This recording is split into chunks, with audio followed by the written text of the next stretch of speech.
1, 2, 3, 4, 5, 6, 7, 8.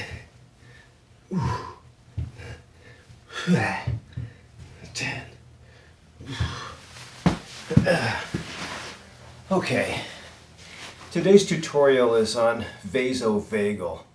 There's a condition that's called, or a symptom of being lightheaded, that sometimes is related to blood pressure not being able to sustain blood flow to the brain. When the heart or the blood vessels of the body can't continue pumping blood to the brain reacts by saying, oh, we must be losing blood, we must be losing volume, better go flat. And when you go flat or lie down, when the head goes below the pump source, then usually it's easy just by gravity for the brain to get its blood flow. So had somebody the other day have a near pass out episode, and she was continuing to stand up, which is not the thing to do. It might be embarrassing, but the first thing you do is sit. When you sit, sometimes the contraction of the legs the muscles will force a lot of blood flow back to the system. Whether it gets to the brain or not sure.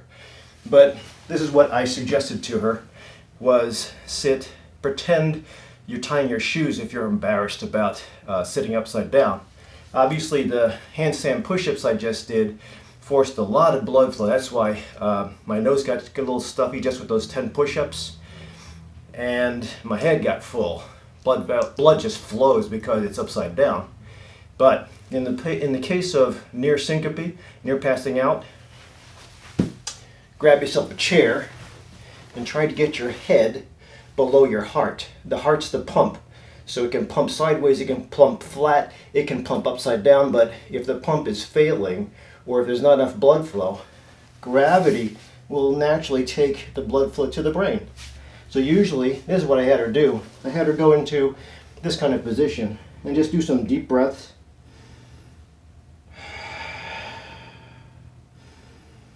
The deep breathing in and out is a kind of distraction, but it also helps calm that stress response, because if you're about to pass out and you have adrenaline, you would think that it might force more blood into the brain, but what it sometimes does is it accentuates the fact that, ooh, I'm going to pass out, anxiety, I'm going to faint. So this kind of position, head is below my heart, if you kind of look on a line.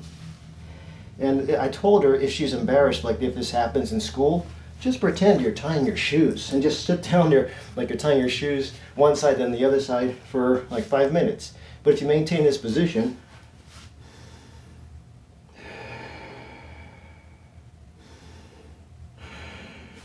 hopefully the reason for the vasovagal episode has passed. Now if you're just low on blood volume, you gotta get some more fluid in. But sometimes if you don't have a chair, then as long as you keep the head lower than the heart, you can do this too. If you're standing and say you're on the beach, or if you don't want to lie down, this can be done as well. So this is a forward fold. This is how I usually check and see if my patients are doing their range of motion and flexibility exercises, by keeping the hamstring straight and just relaxing. And I usually start my hikes off with my hiking excursion teams with a forward fold, because it helps you kind of reset your flexibility. Helps with the hamstrings to get them loose, helps with the low back because we're going to be carrying backpacks, but also helps you stretch and relax while you're just doing some deep breaths. Usually if you try to extend your crown forward while you're taking your breath in, and relax and soften as you breathe out, you'll actually get to the point where your fingers actually will reach down because of the flexibility that you gained from the range of motion. So that's usually what I do with a vasovagal episode. Give it a try. If you still have problems, get flat, call for help from the nearest bystander while you're lying flat, or call 911. And hopefully